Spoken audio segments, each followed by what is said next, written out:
Y comenzamos la lectura en el Evangelio según San Juan, en el capítulo 8, versículo 2. Y por la mañana volvió al templo, y todo el pueblo vino a él, y sentado él les enseñaba. Entonces los escribas y los fariseos le trajeron una mujer sorprendida en adulterio, y poniéndola en medio, le dijeron: Maestro, esta mujer ha sido sorprendida en el acto mismo de adulterio. Y en la ley nos mandó Moisés apedrear a tales mujeres. Tú, pues, ¿qué dices? Mas esto decían, tentándole para poder acusarle. Pero Jesús, inclinado hacia el suelo, escribía en tierra con el dedo. Y como insistieran en preguntarle, se enderezó y les dijo: El que de vosotros esté sin pecado, sea el primero en arrojar la primer piedra contra ella. E inclinándose de nuevo hacia el suelo, siguió escribiendo en tierra. Pero ellos, al oír esto, acusados por su conciencia, salían uno a uno, comenzando desde los más viejos hasta los postreros, y quedó solo Jesús y la mujer que estaba en medio. Enderezándose Jesús, y no viendo a nadie sino a la mujer, le dijo: Mujer, ¿dónde están los que te acusaban? ¿Ninguno te condenó? Ella dijo: Ninguno, Señor. Entonces Jesús le dijo: Ni yo te condeno, vete y no peques más. Otra vez Jesús les habló diciendo: Yo soy la luz del mundo. El que me sigue no andará en tinieblas, sino que tendrá la luz de la vida. Amén. Bueno, gloria al Señor Jesús. Antes de pasar entonces a nuestro hermano Antonio, hacerles un pequeño recuento de lo que vimos en el pasado. Recordemos que hemos visto al Señor Jesús como el agua que calma la sed, como el pan que sacia nuestra vida, el alimento, nuestro sustento. Y en este capítulo no se pierdan, porque también el Señor se va a mostrar de una manera muy especial, que lo vamos a ver a lo largo de todos estos pasajes. Entonces iniciamos con este nuevo pasaje que dice que el Señor Jesús volvió al templo. Recordemos que Él se había ido al Monte de los Olivos, que también hay una parte donde dice que el Señor ni tenía donde recostar su cabeza y Él se fue solo al Monte de los Olivos, pero ya entonces Él baja al templo y empieza nuevamente a enseñar. Entonces el Señor nuevamente aquí con los escribas, los fariseos y una mujer que entra en la escena. Entonces vamos a ampliar en este contexto con nuestro hermano Antonio. Muy bien, gracias a Dios. Bienvenidos pues a nuestro estudio esta noche, y les digo que este capítulo 8 está bien importante y tiene un ingrediente más especial, y es que este capítulo hay que estudiarlo teniendo una óptica puesta desde varios puntos de vista. Uno es, ubicados en la mentalidad occidental, como es el caso nuestro, vemos la imagen distorsionada de lo que se describe aquí. Pero si uno lo mira desde la realidad, es decir, desde Medio Oriente y desde la cultura judía, ¿cómo se ve esto? Se ve de otra manera completamente distinta. Y es ahí donde vamos a retirarle a este capítulo, y especialmente a esta escena que se presenta con la mujer, todo un aspecto de morbosidad enfermiza que existe en la mentalidad y en la costumbre occidental, y que no existe realmente para nada en la cultura oriental. Entonces, especialmente allí del Medio Oriente, hablando de Israel. Entonces, vamos a ver este pasaje como se vería, o como Jesús lo vio en su tiempo, es decir, como era el mundo de su tiempo, con la mentalidad de una persona de su tiempo, y no con la mentalidad enferma de una persona del mundo occidental ahora. Aquí vamos a tener esto. Jesús por la mañana volvió al templo, dice el verso 2, y todo el pueblo se le acercó, y él se sentó y les enseñaba. Notemos dónde se ubica Jesús. Es muy importante la ubicación donde está Jesús. Jesús vino al templo, y es allí en el templo, en algún área del templo, donde Jesús se sentó y comenzó a enseñar. El templo para los judíos era el lugar más sagrado. Partamos de esa base. Era el lugar inmensamente sagrado para ellos, de tal manera de que allí no podía haber ninguna indecencia. Es tanto el altar que se construyó y que se hizo en los tiempos del tabernáculo en el desierto, no podía tener escalas porque ni siquiera los sacerdotes podían mostrar nada, ninguna parte de su desnudez. Tenían que tener sus vestidos que llegaban hasta el borde de sus pies, es decir, hasta los tobillos, un vestido que arrastraba hasta abajo, eran sus túnicas, y no podían subir escalas porque podían arriesgar a que alguien viera su desnudez, y la desnudez pudiera ser que le vieran una pierna. Y eso era prohibido, es decir, eso no se podía hacer. Con esto, para que veamos el trasfondo, la morbosidad occidental cree que la mujer que trajeron en adulterio es que la trajeron ahí semidesnuda, porque dice que fue tomada en el acto mismo de adulterio, y que la trajeron ahí ultrajada, tal vez hasta sin ropa, y la pusieron. Eso no lo habrían podido hacer jamás, porque en ese lugar, primero en la cultura de los judíos, la desnudez no puede existir para nada, en absoluto. La desnudez allí no puede existir. Me ha tocado hechos bochornosos en Israel, exactamente por esto, especialmente en el Muro de los Lamentos, donde una señora, una supuesta pastora norteamericana, llegó allí, y ella iba pues como una occidental, aparentemente con su vestido que aquí se acostumbra, iba de manga sisa y iba una falda arriba de la rodilla, y vi que una joven soldado que hace la guardia allí para indicar a las personas, a las mujeres, el lugar de oración de las mujeres y el de los hombres allí, que es distinto en el Muro de los Lamentos. Los hombres entramos hacia el lado izquierdo, las mujeres hacia el lado derecho al llegar a la plazoleta allí de frente al muro. Y esta señora, la soldado de una manera muy respetuosa le dijo: señora, aquí en las manguitas le voy a poner una mantina, aquí le voy a poner una mantina para que le cubra los brazos, y le voy a poner otra mantina aquí a la altura de sus faldas, para que le cubra siquiera hasta la mitad de la pierna. Y la mujer esta se puso furiosa diciéndole: yo soy pastora, yo soy teóloga, y a mí ustedes no me van a enseñar cómo adorar a Dios, yo adoro a Dios como yo quiera. Y la soldado le dijo: usted lo hace, adora a Dios como usted quiera en su país, no en nuestro país. No se le olvide que usted no está en su país, usted está en mi país, y en mi país las condiciones son otras, y las condiciones aquí las ponemos nosotros. Llamó a un policía y le dijo: esta señora me la saca de aquí, y ella no tiene derecho a volver a entrar acá. La sacaron. La joven soldado no cometió ninguna imprudencia contra ella, simplemente estaba en cumplimiento de las normas. Y uno en un país que no es el de uno, tiene que andar conforme las normas de allí y no como uno las piensa. ¿Por qué? Porque la desnudez allí en Israel, para un judío, la desnudez representa muchas cosas. Yo que he viajado tanto con ellos, y me ha tocado ver, por ejemplo, en un cherú que en Israel, un cherú es el transporte público, que llamamos aquí una buseta, un bus. Y de pronto así en Israel todas las damas van bien cubiertas su vestido, allí no se ven pues la forma de vestir que existe hacia el mundo occidental, incluso más en el mundo occidental y más en el mundo latino, porque ni siquiera en Europa se ve tanto.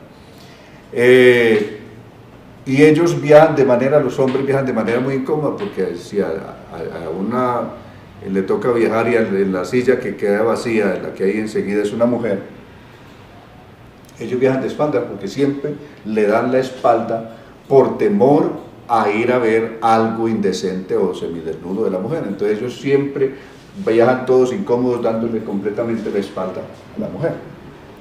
Bueno, alguien dirá que eso es fanatismo. Es que esto lo traen ellos desde siempre, es decir, ver la desnudez en su cultura, ver la desnudez de alguien, de hombre o de mujer, para ellos nunca así. Entonces, el pensar con esa mentalidad, cuando uno conoce, como en el caso yo que conozco la cultura judía por mis ancestros, y que conozco la cultura judía porque pues me ha tocado compartir con ellos muchísimo, en gran tramo convivir con ellos, entonces conozco cómo actúan, sé cómo viven.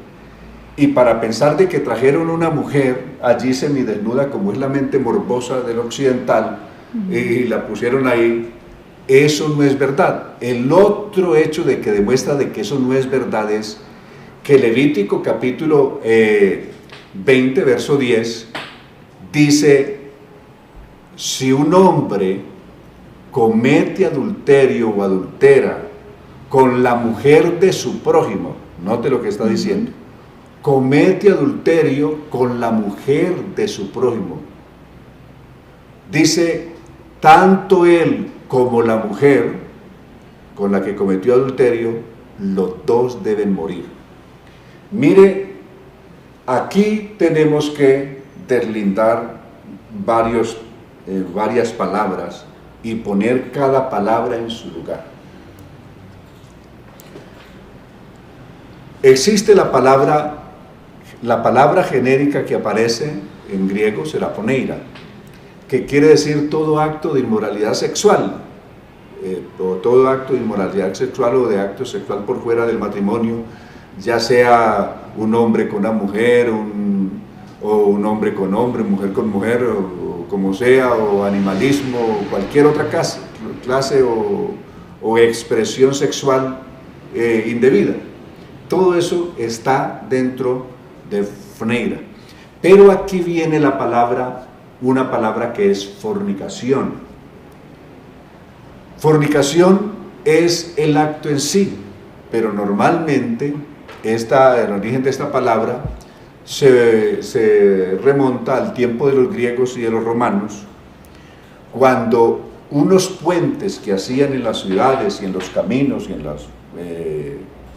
las denominadas vías reales, por donde pasaban los carruajes, habían los puentes, y estos puentes tenían una cobertura, tenían una cubierta, y les llamaban fórnica, y las mujeres que ofrecían estos servicios acostumbraban a ofrecer sus servicios en estos lugares, normalmente debajo de esos puentes o de estos sitios, y de ahí viene la palabra fornicación, de eso, por el material que se usaba para techar estos puentes.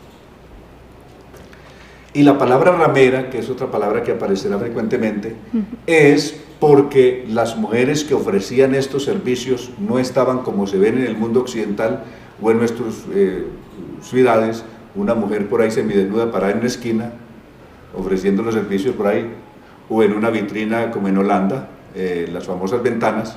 No, ella estaba bien vestida, no podía descubrirse nada porque ahí sí sería fatal, no la permitirían o la matarían, pero ponía una rama en la puerta o en su ventana para anunciar los servicios que ella ofrecía. Por eso la llamaban ramera, por la rama que ponían.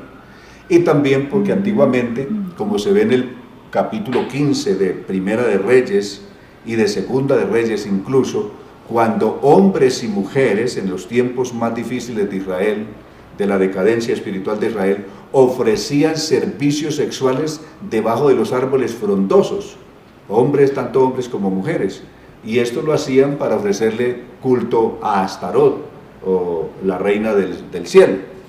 Entonces, de ahí viene, todo esto tiene que ver con la palabra ramera. Pero la palabra adulterar es una figura legal, no es un acto sexual, es una figura legal.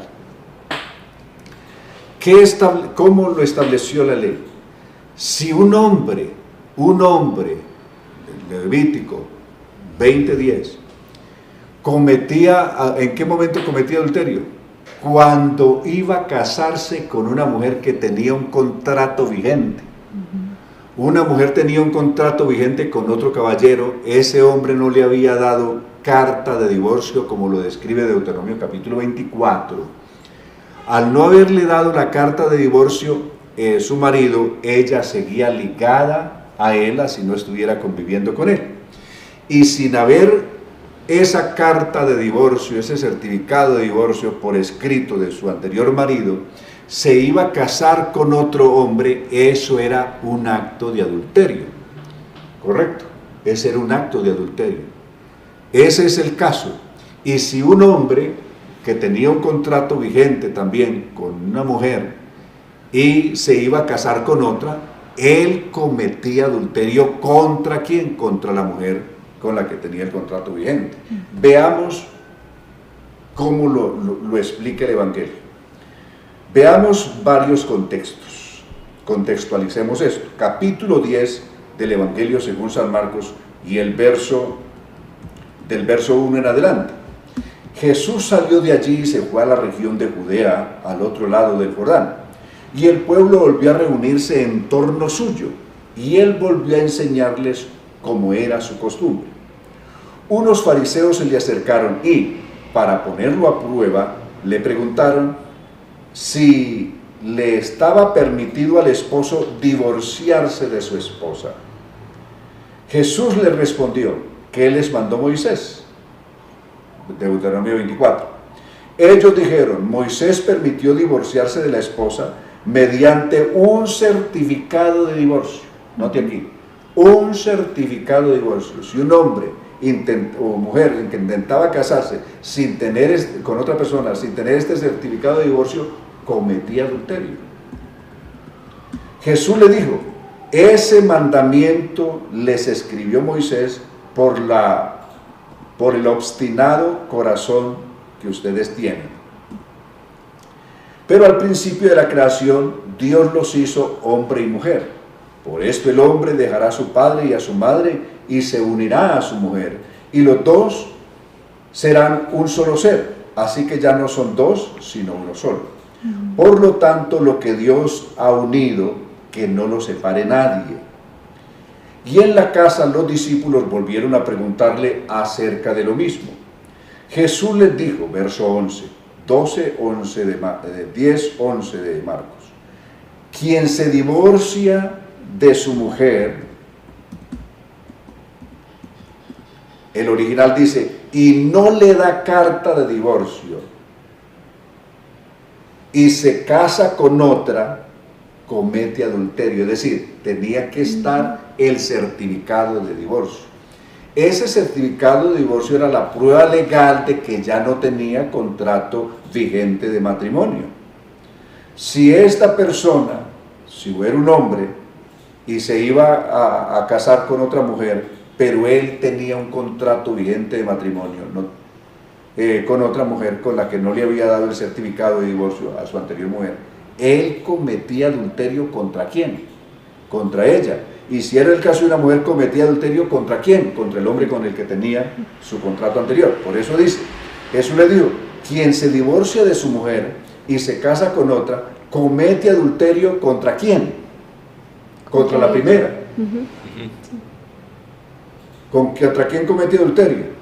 Comete adulterio contra la primera mujer. Es decir, está en una violación de un contrato que todavía no tiene vigente. Correcto. Es ahí.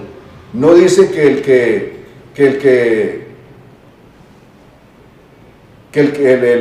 la mujer se casa con otro, quien se divorcia de su mujer y se casa con otra.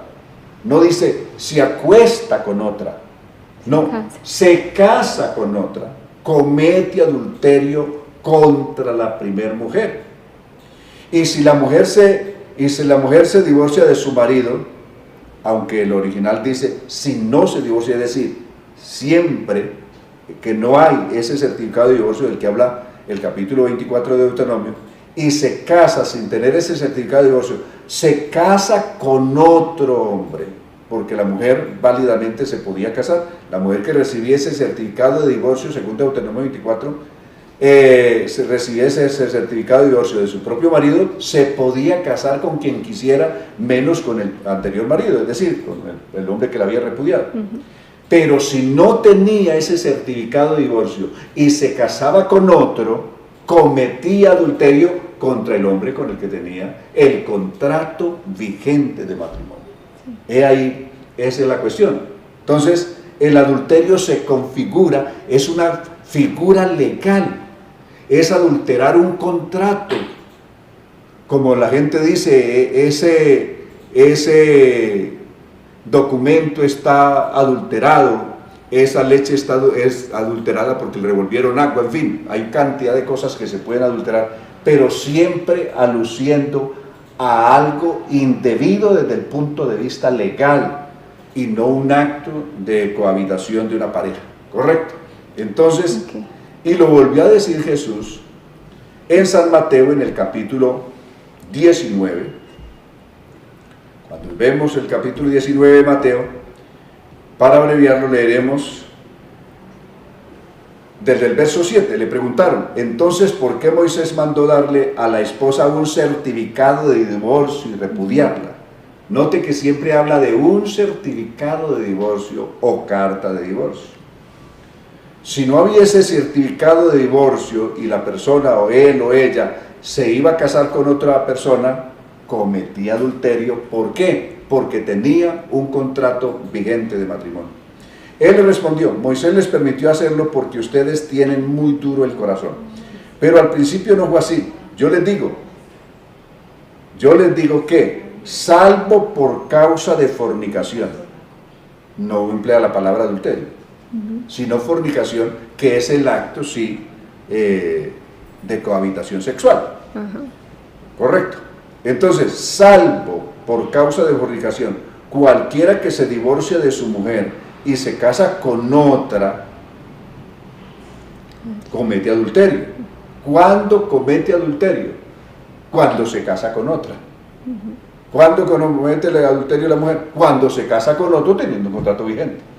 Si no se casaba con otro, no existía la palabra divorcio, podía existir la palabra infidelidad conyugal, la palabra fornicación, lo que quiera, pero no adulterio, porque el adulterio solamente se configuraba o se configura cuando hay nuevo matrimonio o la persona intenta casarse de nuevo teniendo vigente un contrato de matrimonio con otra persona.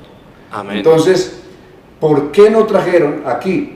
Si los dos, de acuerdo a Deuteronomio, a Levítico 20:10, los dos tenían que ser muertos, ¿por qué no trajeron al hombre? Trajeron la mujer sorprendida en el acto mismo de adulterio. Y la pregunta es, ¿y si la ley mandaba que había que traerlo a los dos, por qué no lo trajeron a él? La cuestión es sencilla. Si el hombre que esta mujer no estaba durmiendo con ese hombre, estaba ante un juez, casándose con otro hombre. Resulta que al investigarle su estado civil, descubren que la mujer tiene un contrato vigente con otro caballero. Pero el que se está casando con ella era un hombre que la había dado por soltera, es decir, que no conocía sus antecedentes, y él era un hombre soltero, es decir, él no tenía contrato legal con otra mujer, de tal manera de que él no estaba cometiendo adulterio. La que estaba cometiendo adulterio en este caso es ella, y por eso es a ella la que traen, porque ella es la que dice, no esta pareja, yo no dijeron, esta pareja fue sorprendida en el acto mismo de adulterio. No, la que estaba cometiendo adulterio era ella, no él, por eso no lo traen a él. ¿Por qué no lo trajeron a él? Porque él era un hombre libre, él no tenía contrato vigente de matrimonio. No tenía contrato vigente de matrimonio con ninguna anterior mujer. Apenas estaba para casarse con esta. Ella sí tenía un contrato vigente con otro hombre y al intentar casarse de nuevo, le descubren que tiene un contrato anterior de matrimonio que lo tiene vigente y por lo tanto lo que ella intenta hacer es adulterio. Amén. Y por eso la traen a Jesús. No es que allí vayan a traer una mujer como se la imagina el teólogo con la mente occidental. Trajeron esa mujer ahí, la trajeron desnuda, la trajeron sin ropa, la trajeron con los cabellos. Hola, eso no se podía hacer en el templo y menos delante del Señor, y eso no es de la cultura judía que puedan exhibir a una persona desnuda. Eso no se hace en la cultura judía, jamás de hacer esos desnudos como si estuviéramos hablando aquí del mundo occidental. Entonces, toda esa morbosidad, eso hay que descartarlo completamente, porque eso no existió jamás. Amén. Y hermano Antonio, ahí qué bueno hacer un pequeño paréntesis, porque es muy bueno resaltar esto, a los que están llegando ahí también a la transmisión, qué bueno que los que se están conectando y entender pues de lo que estamos hablando. Para ubicarnos nuevamente como un pequeño medio resumen de lo que se está hablando aquí, es que recordemos pues la escena en la que está el Señor Jesús, y también recordar lo que querían hacer con el Señor Jesús desde pasajes atrás, que querían mirar cómo hacer caer a Jesús de alguna manera. Recordemos también que los fariseos y toda esta gente le tenía la rabia obviamente a Jesús, por decirlo de alguna manera, y dice también ese verso que es siguiente, que esto decían para tentarle, y decían como para acusarle de algo. Entonces es muy bueno ubicarnos ahí, porque esta situación precisamente nos está mostrando de que es un hecho que precisamente las personas de este tiempo entienden, pero es la mentalidad de ellos allá en ese contexto. Nosotros lo vemos desde aquí, desde la óptica como el morbo, como decía el hermano Antonio, pero allá es diferente, y entonces es importante aclarar esto, el hecho de que querían tentarle. Entonces es muy bueno hacer esta aclaración, hermano Antonio.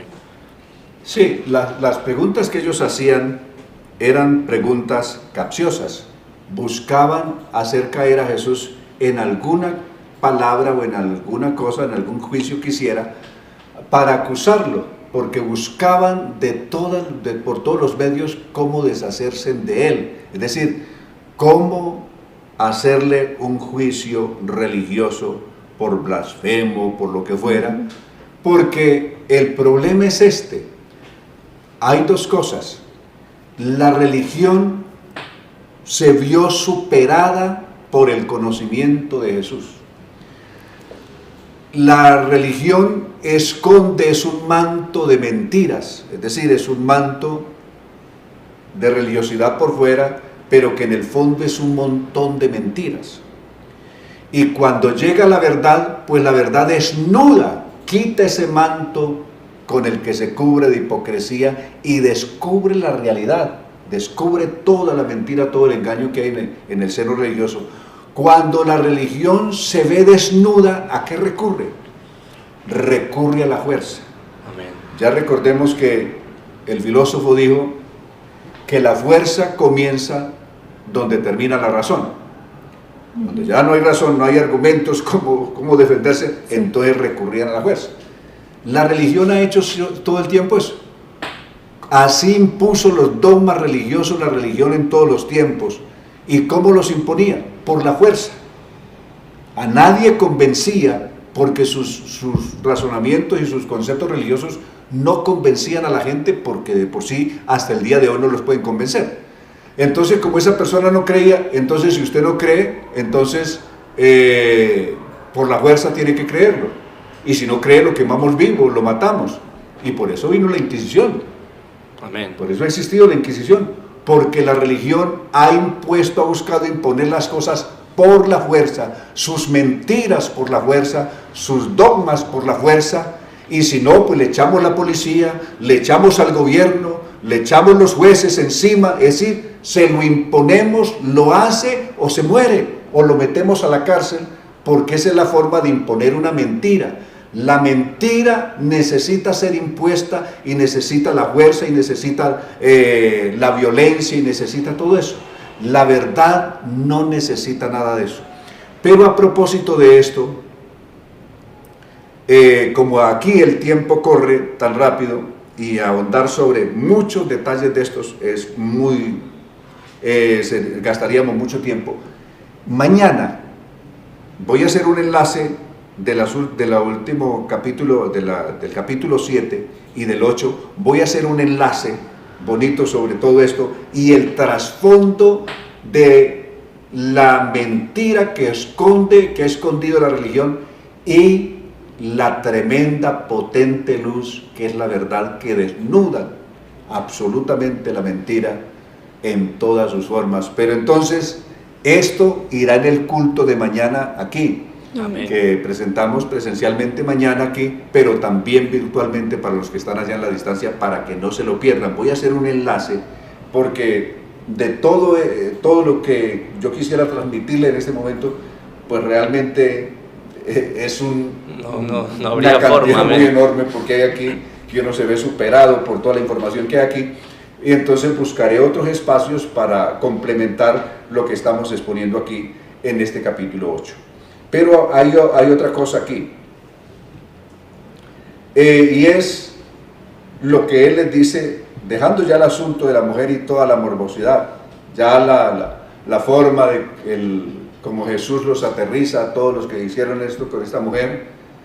El que de ustedes esté sin pecado, lance contra la mujer la primera piedra. Eso fue ponerles el dedo en la conciencia. Sí. Es decir, que ellos mismos hicieran su propio juicio.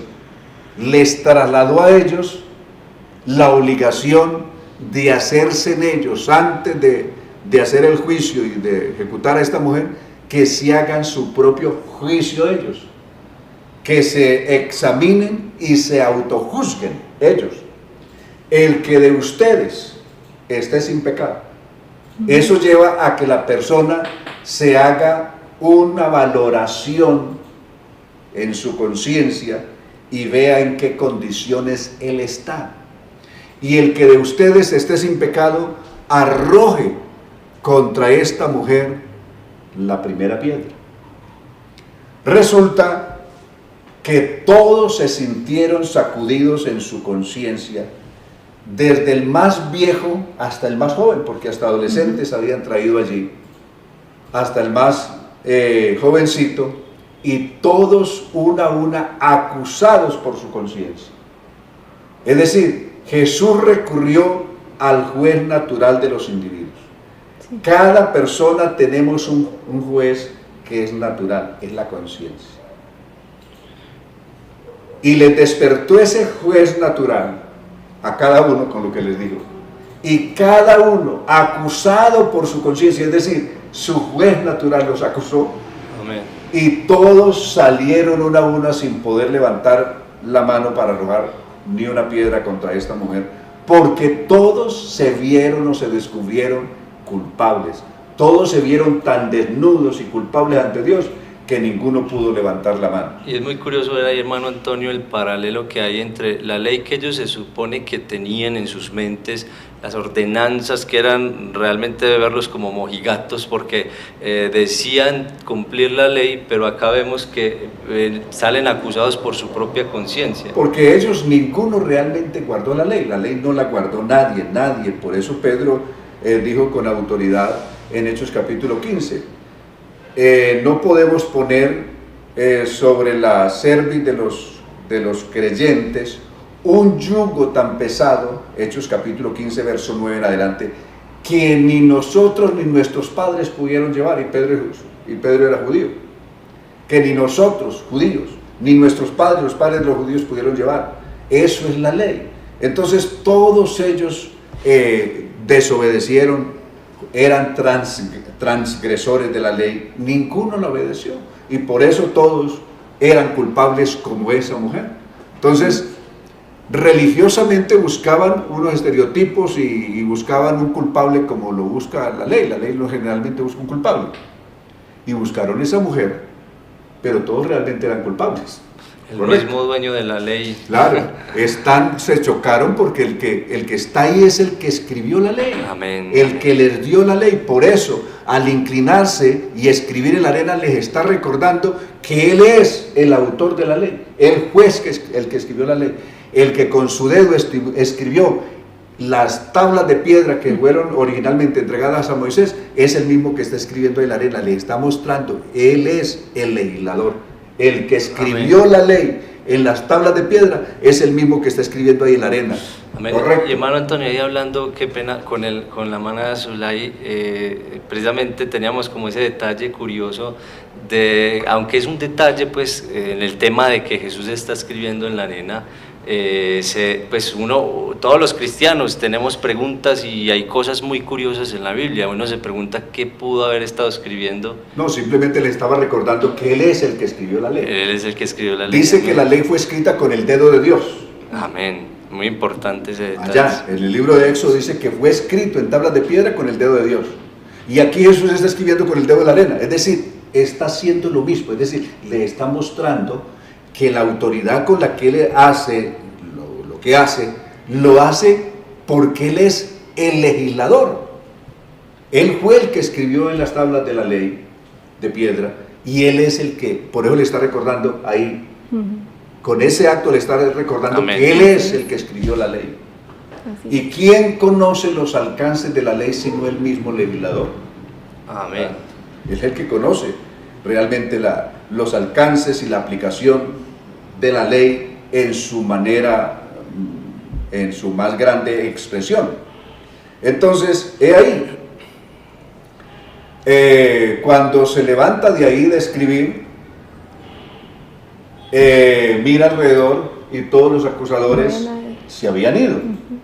Y la mujer, Jesús le dice, ¿y dónde está lo que te acusaban? Le dice a la mujer, que todavía sigue ahí. Le dice, ninguno te condenó, y ella le dice, Señor, ninguno. Y mire lo que le dice Jesús, ni yo, es decir, yo que tengo la facultad de condenarte, yo que tengo la autoridad moral para condenarte, él que sí tiene la facultad y la autoridad para condenarla, le dice, ni yo te condeno. No vino al mundo a Claro. tomarle en cuenta a los hombres Claro. los pecados. Ni yo te condeno, vete en paz con una condición, que te arrepientes, por favor, no peques más. Así es. Te vas a arrepentir, te vas a apartar de tu pecado, no peques más. No te vuelvas a buscar el caballero por allá No me vuelva a meter en problemas. Claro. Entonces, he ahí.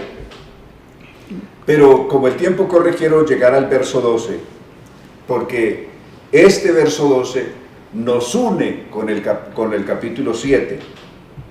Nos vuelve a hacer un enlace con el capítulo 7 y con el capítulo 6. En otra ocasión, Jesús dijo,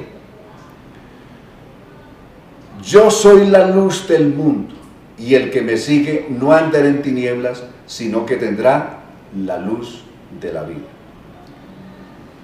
Aquí hay un hecho especial. En Israel se celebra 2 veces en el año una fiesta de luces. Desde el año 165 a.C., cuando se reconstruyó y se reinauguró el templo que había sido profanado por los griegos, por Antíoco Epifanio,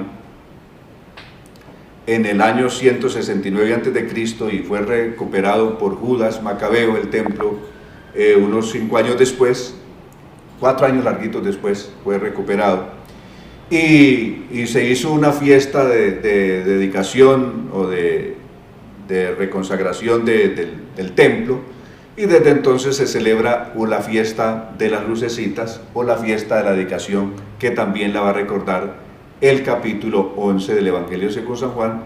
Recuerda esa fiesta de la dedicación, el capítulo 10 de Juan, la fiesta de la dedicación o de las lucecitas.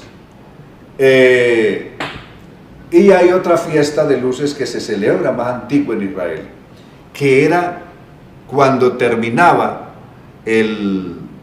la azúcar, la semana de Sukkot, de las cabañas, de dormir en la calle.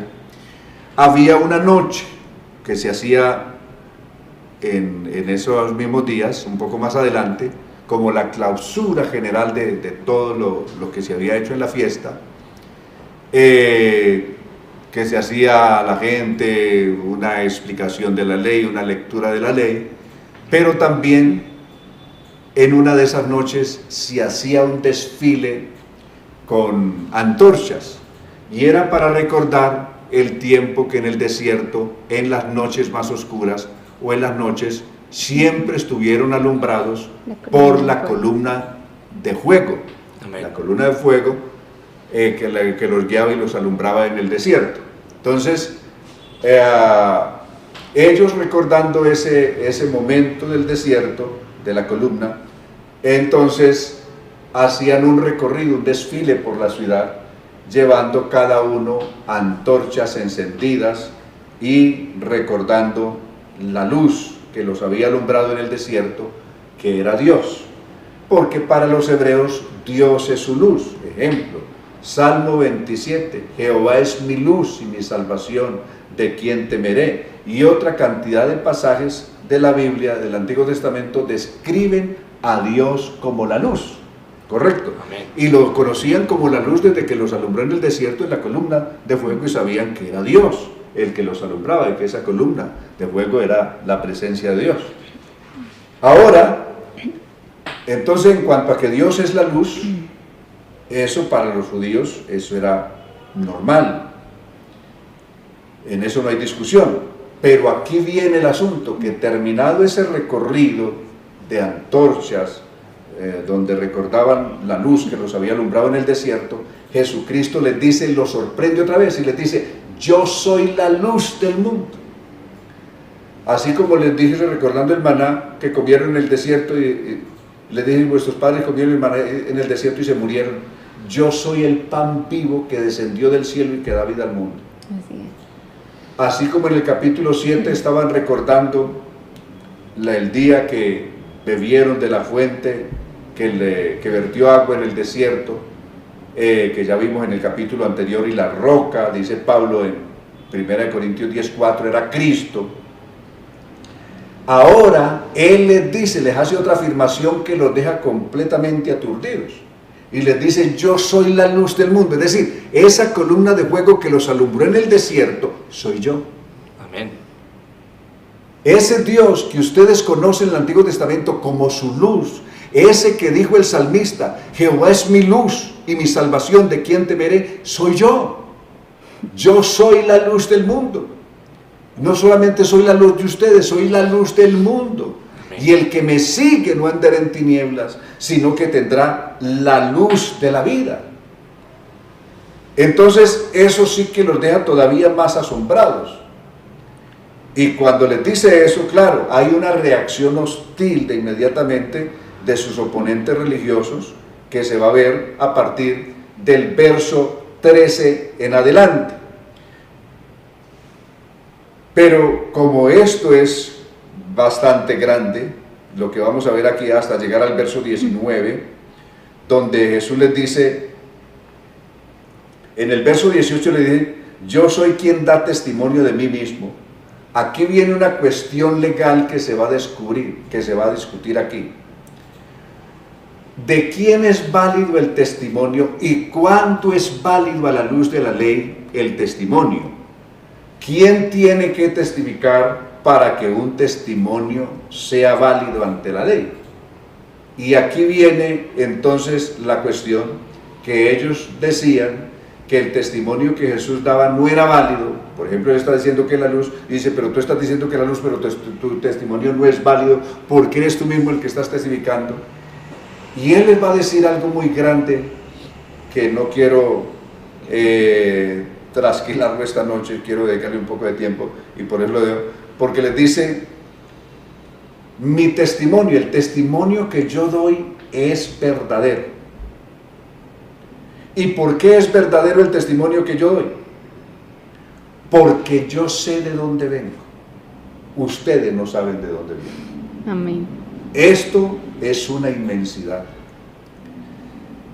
El hombre teoriza, lanza hipótesis acerca de su origen, pero realmente hasta el día de hoy el hombre no sabe a ciencia cierta de dónde viene.